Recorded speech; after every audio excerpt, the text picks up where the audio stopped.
Hello everyone, कैसे हो आप सब। आई होप सभी अच्छे होंगे और आप सभी का रिवीजन भी अच्छी तरह चल रहा होगा। तो जैसा कि आपको पता है, हम यहाँ पर chapter wise CDP question practice कर रहे हैं।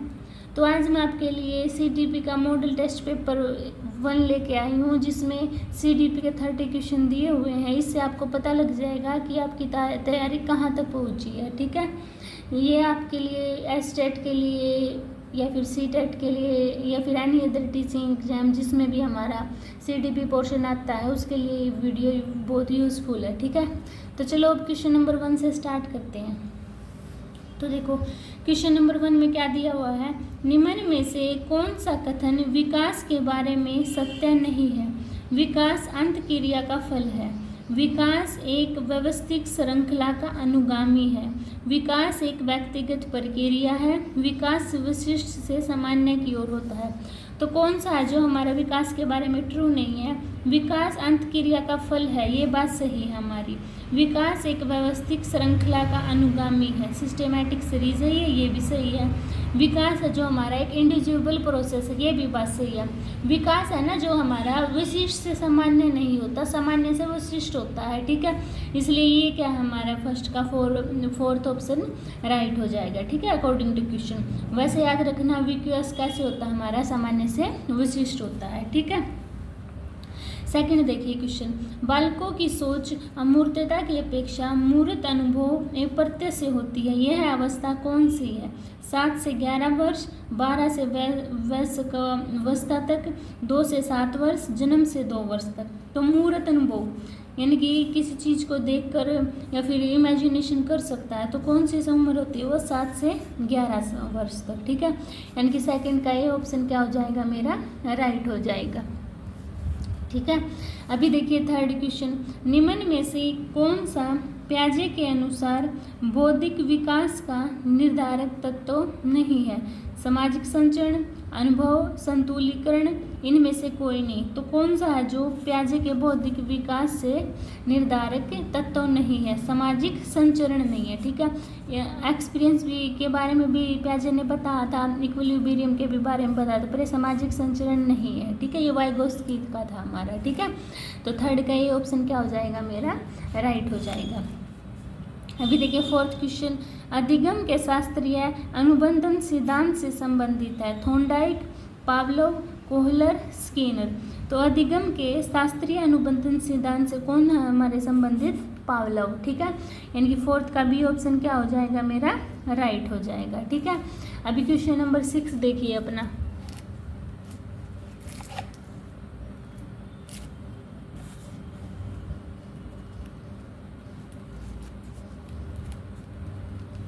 देखिए क्वेश्चन नंबर 6 में फिफ्थ। जिस प्रक्रिया में व्यक्ति दूसरों के व्यवहार को देखकर सीखता है, न कि प्रत्यक्ष अनुभव के, कहा जाता है। तो उसको क्या कहते हैं, सामाजिक अधिगम, अनुबंधन, प्रायोगिक अधिगम या फिर आकस्मिक अधिगम। ठीक है, यानी कि उस प्रक्रिया को क्या कहेंगे जिसमें व्यक्ति दूसरों के व्यवहार को देखकर सीखता है, न कि प्रत्यक्ष अनुभव से, तो उसको बोलेंगे हम सामाजिक अधिगम। ठीक है, यानी फिफ्थ का ये ऑप्शन क्या हो जाएगा मेरा, राइट हो जाएगा। ठीक है, अभी 6 पर चले।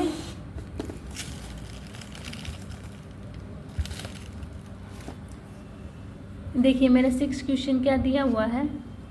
अधिगम निर्योग्यता का लक्षण है। भागने की प्रवृत्ति होना, अशांत, ऊर्जावान एवं विध्वंसक होना, अवधान संबंधी बाधा विकार, अभिप्रेरणा का अभिभाव। तो क्या है, लर्निंग डिसेबिलिटी क्या है हमारी, अटेंशन हिंडरनेस डिसऑर्डर, यानी कि अवधान संबंधी भाषा विकार। इनके हमारा 6 का क्या हो गया, सी ऑप्शन राइट हो गया। ठीक है, अभी 7 क्वेश्चन देखिए। निम्नलिखित में से कौन सा जन्मजात अभिप्रेरक नहीं है, यानी कि जो जन्म से ही हमें नहीं मिलता। नींद, ये तो जन्म से होती है। प्यास, ये भी जन्म से होती है। भूख, ये भी जन्म से होती है। आदत, ये हमारी जन्म से नहीं होती है, टाइम के अनुसार बदल भी सकती है या फिर चेंज भी हो सकती है। ठीक है, तो 7 का डी ऑप्शन क्या हो जाएगा मेरा, राइट हो जाएगा। अभी 8 देखिए, अधिगम को प्रभावित करने वाला व्यक्तिगत कारक है। संचार के साधन, समवयस्क समूह, अध्यापक, परिपक्वता एवं आयु। तो अधिगम को प्रभावित करने वाला व्यक्तिगत कारक क्या है मेरा? परिपक्वता एवं आयु। ठीक है, यानी कि 8 का बी ऑप्शन क्या हो गया मेरा? राइट हो गया। अभी 9 देखिए, शिक्षा का अधिकार अधिनियम 2009 में एक अध्यापक के लिए न्यूनतम कार्य घंटे प्रति सप्ताह निर्धारित किए गए हैं। 40 घंटे, 45 घंटे, 50 घंटे, 55 घंटे। तो कितने? शिक्षा का अधिकार अधिनियम 2009 में एक अध्यापक के लिए एक सप्ताह में कितने न्यूनतम घंटे होने चाहिए? 45 घंटे। ठीक है, यानी कि बी ऑप्शन क्या हो गया मेरा? राइट हो गया। अभी 10 क्वेश्चन देखिए, शारीरिक निरोगता वाले व्यक्ति के लिए निम्न में से कौन सी युक्ति रक्षा तंत्र में सबसे संतोषजनक होगी? तादात्म्यीकरण, विभेदीकरण, अतिकल्पना, इनमें से कोई नहीं। तो कौन सी स्थिति है जो शारीरिक निरोगता वाले व्यक्ति के लिए कौन सी युक्ति है जो रक्षा तंत्र में सबसे संतोषजनक होगी? अतिकल्पना, यानी कि इमेजिनेशन। तो 10 का सी ऑप्शन क्या हो गया मेरा? राइट हो गया। ठीक है, समझ आया? अभी 11 पर चलते हैं। देखिए 11 क्वेश्चन में क्या दिया हुआ है? व्यक्तिगत विभिन्नताओं के आधार पर पार्कहर्स्ट ने बालकों के लिए कौन सी शिक्षा पद्धति दी थी? Dalton plan, play method, project method, Winnetka plan. तो व्यक्तिगत विभिन्नताओं के आधार पर पार्कहर्स्ट ने बालकों के लिए हमारा डाल्टन प्लान दिया था। ठीक है, इनकी 11 का ये ऑप्शन क्या हो जाएगा मेरा? राइट हो जाएगा। अभी 12 देखिए, जिन इच्छाओं की पूर्ति नहीं होती उनका भंडार गृह निम्न में से कौन सा है? इदम, अहम, परम अहम, इदम एवं अहम।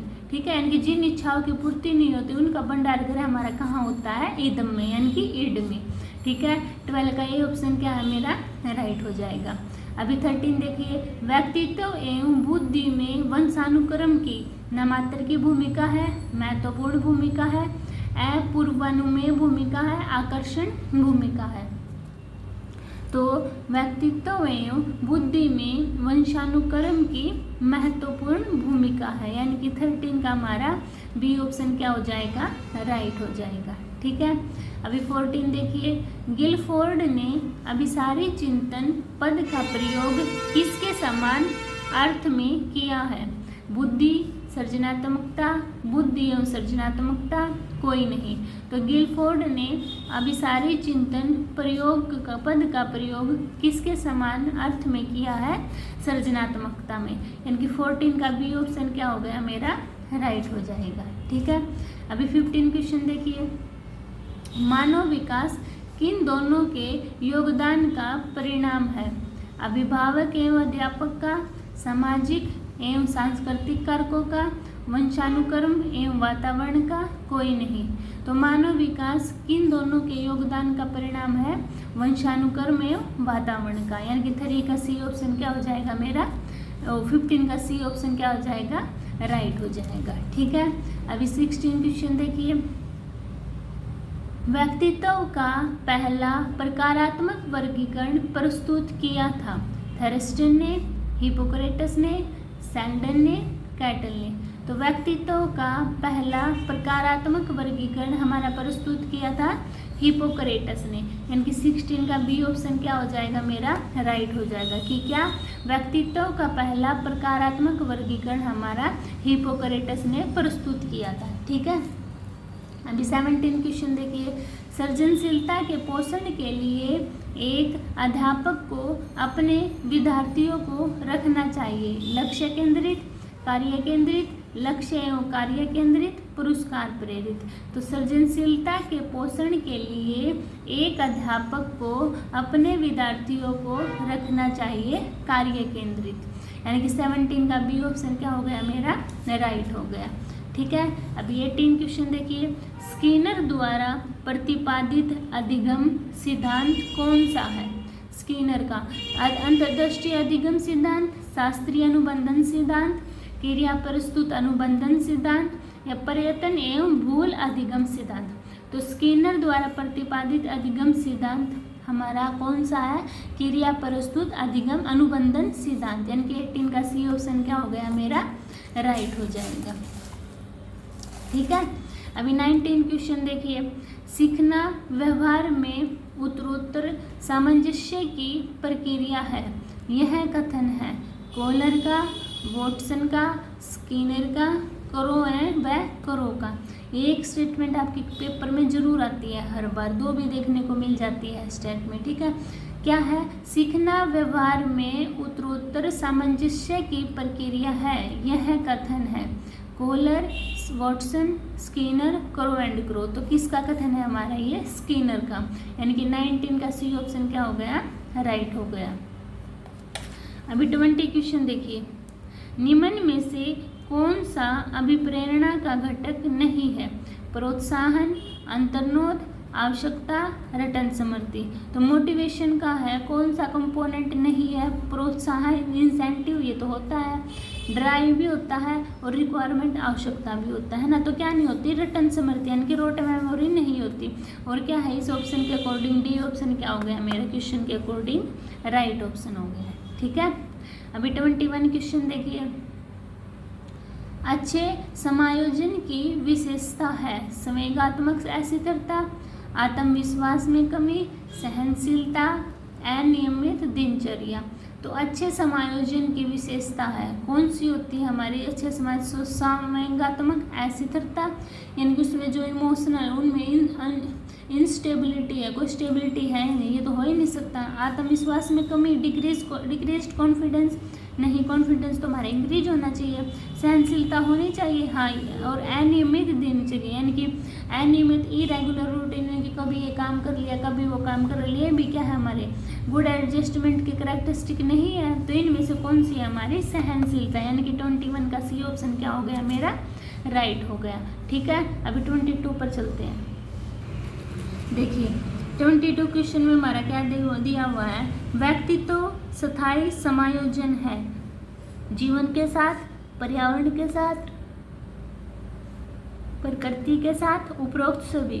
तो व्यक्तित्व स्थायी समायोजन है, जीवन के साथ भी होगा, पर्यावरण के साथ भी होगा, प्रकृति के साथ भी होगा। तो ऑप्शन डी क्या हो गया मेरा? इसका राइट हो गया, ठीक है। अभी 23 देखिए, TAT परीक्षण में कार्ड की संख्या है थर्मेटिक एप्रिसिएशन टेस्ट, ये इसकी फुल फॉर्म होती है, पेपर में फुल फॉर्म भी पूछ लेता है, ठीक है। इसमें कार्ड में परीक्षणों की संख्या कितनी होती है? कितने कार्ड होते हैं हमारे? 30 कार्ड होते हैं, ठीक है। यानी कि 23 का बी ऑप्शन क्या है मेरा? राइट है। अभी 24 देखिए, पाठ्यक्रम निम्नलिखित में से शिक्षण के किस चर में आता है? स्वतंत्र चर, मध्यस्थ चर, आश्रित चर, कोई नहीं। तो पाठ्यक्रम है हमारा निम्नलिखित में शिक्षण के किस चर में आता है? हमारा मध्यस्थ चर में, यानी कि 24 का बी ऑप्शन क्या हो गया मेरा? राइट हो गया, ठीक है। अभी 25 क्वेश्चन देखिए, प्रगतिशील परिवारों में बच्चों में अपेक्षाकृत कौन सा प्रेरक अधिक प्रबल होता है? प्रगतिशील परिवारों में तो उपलब्धि, आक्रामकता, जिज्ञासा, संबंधन। तो क्या होगा? प्रगतिशील परिवारों में बच्चों में अपेक्षाकृत कौन सा प्रेरक अधिक प्रबल होता है? तो कौन सा होता है हमारा? उपलब्धि, ठीक है। 25 का ए ऑप्शन क्या है मेरा? राइट हो जाएगा। अभी देखिए 26 क्वेश्चन, अंधे बालकों को शिक्षण देने की सबसे अच्छी पद्धति है अक्षर लिपि, हस्तलिपि, शाब्दिक लिपि, ब्रेल लिपि। तो अंधे बालकों को हम शिक्षा कौन सी पद्धति से दे सकते हैं जो अच्छी है? अक्षर लिपि, उन्हें तो दिखेंगे ही नहीं, अक्षर लिपि। हस्तलिपि, हाथ से लिखना, अभी जो कोई दृष्टिबाधित है वो लिख ही नहीं सकता। शाब्दिक, वो देख भी ऐसे देख के थोड़ी कर सकता है। तो ब्रेल लिपि किसे क्या है वो यानी कि पढ़ सकता है, शिक्षण कर सकता है। तो 26 का डी ऑप्शन क्या हो गया मेरा? ब्रेल लिपि, यानी कि डी ऑप्शन राइट।